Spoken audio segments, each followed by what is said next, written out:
খোয়েম সাহেব বিএনপির কোন গ্রুপ না। কি আপনার কি খোয়েম সাহেব বিএনপির কোন লোক না।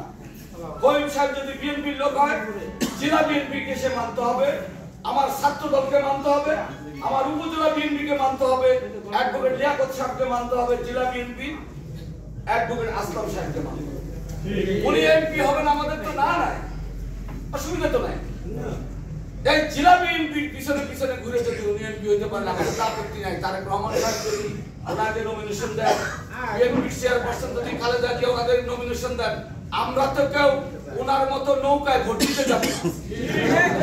কিন্তু নৌকায় ভোট দেয় অভ্যস্ত, নৌকায় ভোট দেয় যদি অভ্যস্ত না হবে, নৌকারকে যদি সহযোগিতা না করবে, আসলাম সাহেবের বাসায় তো কোনো আওয়ামী লীগের লোক যায় না, যায় না? ওনার বাসায় কেন আওয়ামী লীগের লোকজন আজকে আসতো না? উনি ওই অতীতে যেরকম ষড়যন্ত্র করেছে, বিএনপির বিরুদ্ধে যে ষড়যন্ত্র করেছিল, আওয়ামী লীগকে আশ্রয় প্রশ্রয় দিয়ে বিভিন্ন ইউনিয়নের চেয়ারম্যান নির্বাচিত করেছিল, সেই লোকগুলো কিন্তু আজকে ওনার বাসায় ভিড় করছে। আজকে আসলাম সাহেবের বাসায় কিন্তু আওয়ামী লীগের কোন অবস্থাই নাই। এখন আমি আপনাদেরকে বলি, আওয়ামী লীগের ঢালাও ভাবে ভোট অনেকে দিচ্ছে। আওয়ামী লীগের যে সমস্ত লোকগুলা চিহ্নিত সন্ত্রাসী আকার ধারণ করে আমাদের নেতা কর্মীদের উপর নির্যাতন করেছে, মামলা দিয়েছে, আওয়ামী লীগের কমিটিতে আছে, সেই সমস্ত লোকগুলা কোন অবস্থায় যেন আমার ওয়ার্ড কমিটি এবং ইউনিয়ন কমিটিতে ঢুকতে না পারে।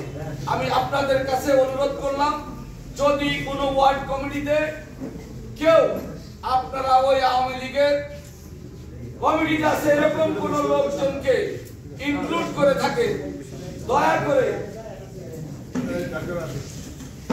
করে তাকে কমিটির থেকে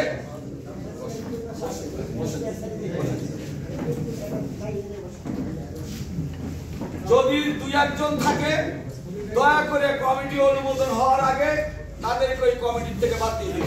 একদম পরিষ্কার কথা। সম্মানিত নেতৃবৃন্দ,